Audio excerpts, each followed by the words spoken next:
What's up, little bros? You got Big Bro here. Like, subscribe, hit the notification bell if you like the gems and truths I'm dropping to you. Now, if you're dropping by to watch the content, small channel, trying to grow it. If you want to leave a comment, it could be love, it could be hate, it could be anything. It is what it is. Now, I know I said I was going to make a video Wednesday, but I had something that I wanted to talk about, so I want to make this video before I started my shift for that work.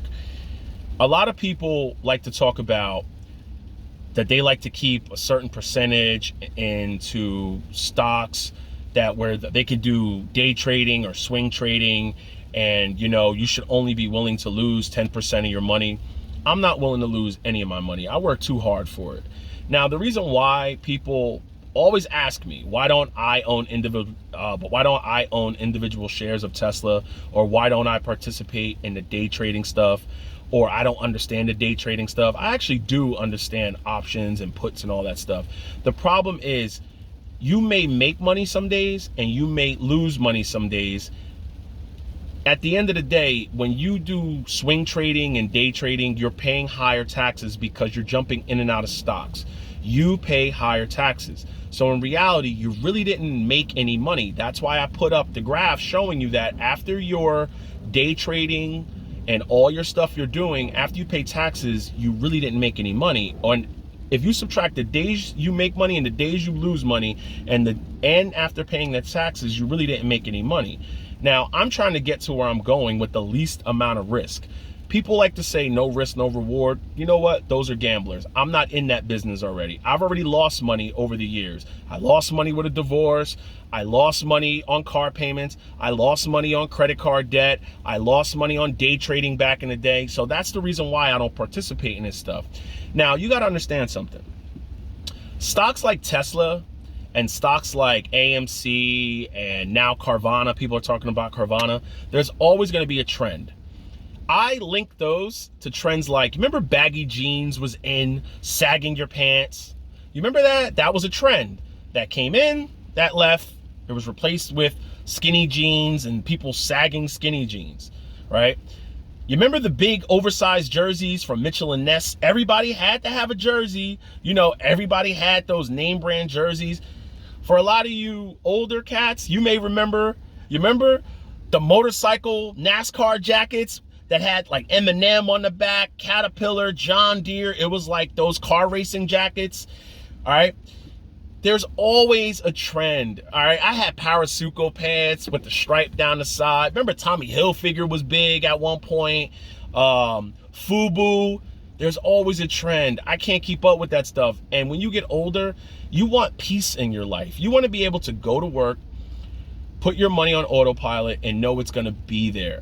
I'm about eliminating risk. I'm 42 years old, all right? I'm thinking about bigger and better things down the line. Think about this, right? If you put 10% of your money just into swing trading or options trading, and people like to say, you only put a small percentage of your money you're willing to risk and lose. I'm not willing to lose anything. 10% compounded over time, you're looking at 50, 100, hundreds of thousands of dollars.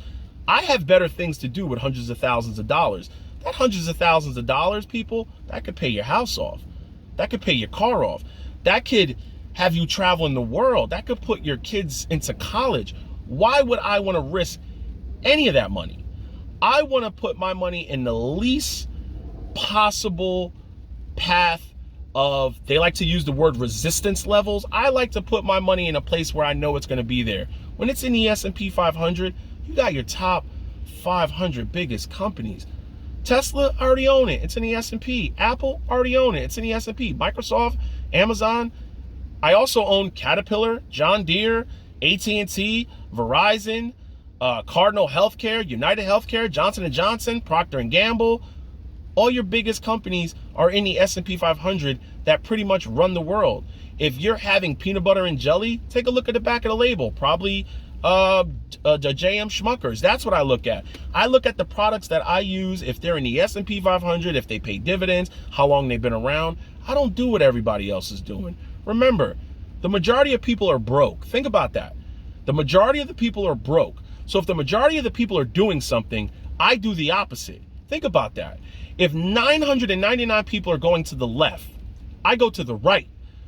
If I go to the left, there's more people, there's more problems, there's more resistance, there's more clutter. I go to the right. I'll make it there eventually. That's how I look at my life. People like to talk about real estate, but I know they really don't own real estate because they can't tell you how they got it, and they never showed you a wage on how they got it. Now, at this point in life, I'm going to have a pension. I'm going to have Social Security. They don't put things up like this, that these are possible states that you want to move to when you retire, if you do have a dividend fund or if you do have pension and Social Security coming, because you don't pay no income tax there. So this is why people move to Florida and Tennessee and out west, because their money goes further. They don't understand things like that. They can only talk about what's hot. Now you got certain people like Larry Jones, who's not talking about Tesla, but he's still talking about Lucid. Do you see how they can only talk about certain things? This point in my life, and I know a lot of you out there, you feel burned. You lost a lot of money listening to certain people. You lost a lot of money. That's why you came to my channel, because over the years, you might have been risky like I was, and you got to a point where something's got to stop. Something's got to give. I'm tired of living like this. You got to get to the point where you are tired of living a certain way and change. You can always change, but it's in you. You got to be willing to do it. You got to be willing to put that work in. I know these people didn't put their work in. I know they didn't. You want to know why I know they didn't? Because I once was like them. I once thought I could take the easy way out of life, and I once thought I once thought I could take shortcuts in life. And then I realized, and somebody told me this, the streets and the prison system is full of people that thought they could take the easy way out and not put that work in. And I was on a path to one day be either on the streets or in a prison system, because I was not living right. Once I changed my mindset, everything else clicked.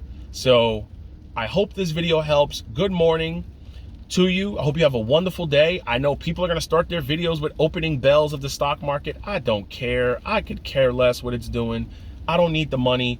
I'm 42. I have a long work horizon in front of me. I got about, I want to say 15 to 17 more years. I'm about living healthy. I'm about going to the gym, watching what I eat, enjoying life. These are your golden years. You're never going to get these years back. And if you mess them up, you're going to be old, you're going to be broke, and your body and your mind is not going to function the same, and you're not going to be able to do what you're doing now.